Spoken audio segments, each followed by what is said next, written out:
एक ऐसा लड़का जो लोगों के सामने बोलने में बहुत अच्छा था और उस लड़के का शौक था कि मैं अपने विचारों को दूसरे लोगों तक पहुंचाऊं। हाँ, मैं उस लड़के के बारे में बताने जा रहा हूं जो कि आप जानते हैं, पर उसके बारे में जानने की कभी कोशिश ही नहीं की। हम उस लड़के के बारे में बात कर रहे हैं जो बनारस को हीरे की तरह चमका दी। उनका नाम है पंडित मदन मोहन मालवीय। हाँ, हम इन्हीं के बारे में बात कर रहे हैं जो BHU को बनवाया।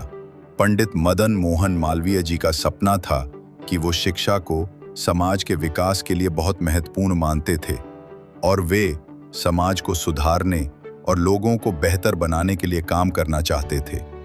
और वे चाहते थे कि कुछ सब लोग मिलकर देश के लिए काम करें।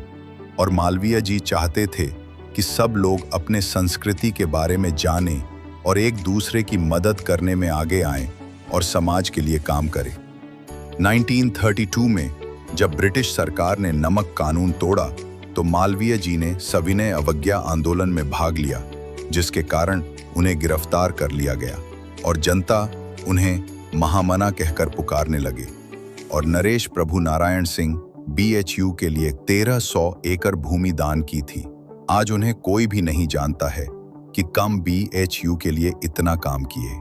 और मालवीय जी ने पूरे भारत में घूम घूम कर चंदा इकट्ठा किए। जिस समय ये BHU बन रहा था उस समय भारत अंग्रेजों का गुलाम था और शिक्षा के क्षेत्र में बहुत कम सुविधाएं थीं। इसलिए 1916 में BHU यानी कि बनारस हिंदू विश्वविद्यालय का स्थापना मदन मोहन मालवीय जी ने बहुत कठिनाई से करवाया। और मदन मोहन मालवीय जी ने BHU को भारत का मंदिर कहा।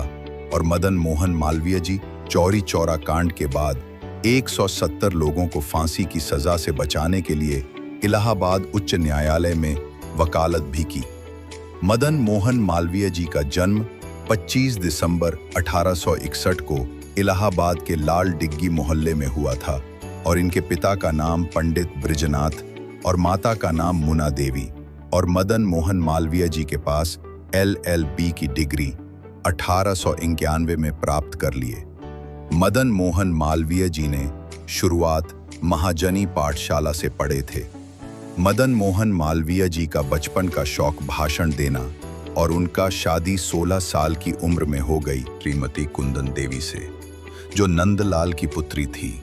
और मदन मोहन मालवीय जी को 1360 एकड़ जमीन, 11 गांव, 70,000 पेड़, 100 पक्के कुएं, 20 कच्चे कुएं, 40 पक्के मकान, 860 कच्चे मकान, एक मंदिर और एक धर्मशाला दान में मिली थी। तब जाकर BHU बना था।